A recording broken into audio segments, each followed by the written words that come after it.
चंद्रमोहन शर्मा जी, आप लोगों ने भी लंबे समय से दूरी बनाए रखी, लेकिन आप देखिए आप ही की पार्टी की विधायक जा रही हैं और ये कह रही हैं कि आज जो लोग गए, आज पूरी यूपी गवर्नमेंट गई, ये विधानसभा अध्यक्ष का न्योता था, ये कोई राजनीतिक कार्यक्रम नहीं था। आज के दिन राजनीति नहीं करनी चाहिए थी और आपकी पार्टी की विधायक है वो गई है वहां पर। आज देश के अंदर प्रॉब्लम क्या हो गई है कि अगर मंदिर ना जाओ तब भाजपा को मिर्च लगती है, अगर मंदिर जाओ तो मिर्च लगती है। तो रामचंद्र कह गए सिया को, ऐसा कल युग आएगा, इस युग में कोई हंस चुगेगा दाना और कोई एक ऐसे है जो चोर मोती खाएगा। तो आज प्रॉब्लम यह है कि देश के अंदर कुछ ऐसे लोग हैं जो मतलब चोरी कर कर मोती खा रहे हैं और वो रामचंद्र का उद्देश्य देश के जनमानस को समझा रहे हैं, जबकि रामचंद्र जी के उस उद्देश्य के अंदर दैहिक देविक भौतिक तापा राम राज कहू नहीं व्यापा लिखा हुआ है। और मेरे बड़े भाई आरपी सिंह जी ने भी नानक देव जी की बात बढ़ी पर भूल गए कि नानक देव जी तो आडंबरों के विरोधी थे, वो इन्हीं आडंबरों के विरोधी के तो उन्होंने सारे धर्मों के ग्रंथ को गुरु नानक साहब में लिखा और बोला कि ईश्वर को प्राप्त करना है तो हरिद्वार में अगर मैं विपरीत दिशा में जल चढ़ाऊंगा तो मेरे खेतों में जाएगा, ना कि चंद्रमोहन जी मुझे बड़ा अच्छा लग रहा है सर, आप इतनी लाइनें चौपाई की बात कर रहे हैं, तो आपने जो चौपाई कही उसको मैं थोड़ा अपने हिसाब से एडिट करके आपको सुना देता हूं, समझ में शायद आपको आ जाएगा कि रामचंद्र कह गए सिया से ऐसा कलयुग आएगा, जो प्रभु राम का नाम लेगा उसे पार्टी से बाहर का रास्ता दिखाया जाएगा। प्रमोद कृष्णम को 6 साल के लिए निकाल दिया गया है क्योंकि अयोध्या के प्रभु राम की बातचीत कर रहे थे। राकेश जी मेरा वक्तव्य पूरा होने दीजिए प्लीज। आध्यात्मिक डिबेट है आपकी, पॉलिटिकल डिबेट नहीं है। और आज विषय किस बात पे आ रहा है? अगर देश के अंदर राम मंदिर चंद्रमोहन जी आपकी बात मैंने सुनी, आपने कहा आध्यात्मिक नहीं, सभी राजनेता यहाँ पर हैं और 24 चुनाव के मद्देनजर आज चर्चा हो रही है, ये बहुत क्लियर है। मेरा सवाल प्रमोद कृष्णम को लेकर था, मुझे उस पर जवाब चाहिए।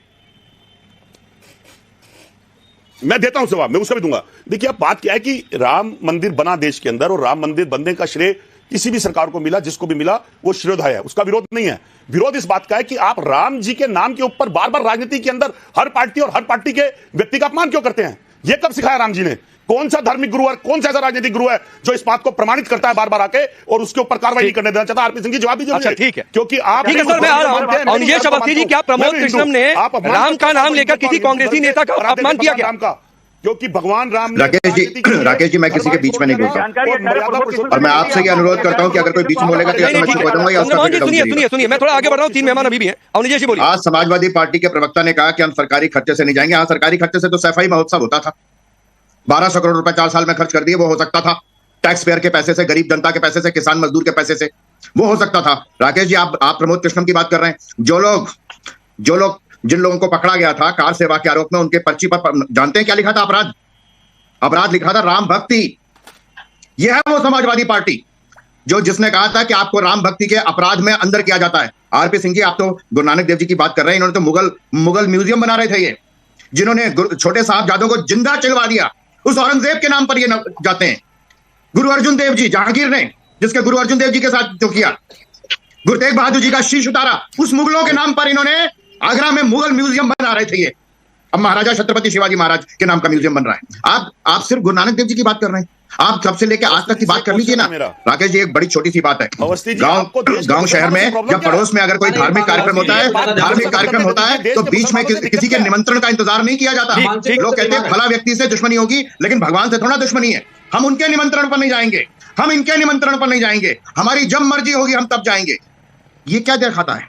ये क्या दर्शाता है? नहीं, और अभी 16-17 दिन हो गए अवनीश जी, जिनको लगता था कि शायद ये सरकारी खर्चा है, नहीं जाना चाहिए, तो इस बीच वो जा भी सकते थे। मैं आज ही मेहरदीन रंगरेज 30 सेकंड में मुझे एक बात बताइए, और सवाल ये है कि क्या जो पार्टियां या नेता नहीं जा रहे हैं या फिर विरोध कर रहे हैं कि भाई ये राजनीतिक कार्यक्रम में नहीं जाएंगे, तो इससे क्या मुस्लिम वोट बैंक खुश होता है, सेटिस्फाई होता है कि यही हमारा नेता है?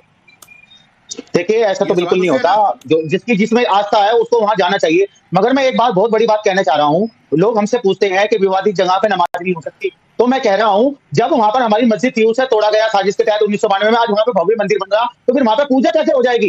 क्या आपकी किसी किताब में लिखा है कि जहां पर मस्जिद थी वहां पर आप तोड़ के मस्जिद बना देंगे और उसमें पूजा होगी? तो ये पूरा एजेंडा है, भाजपा का दोष है। अरे मेहरदीन उस डिबेट में मत फंसिए भाई। वहां पर पहले मंदिर था, वहां पर शुरू से मस्जिद नहीं रही है, ये बात साबित हुई है।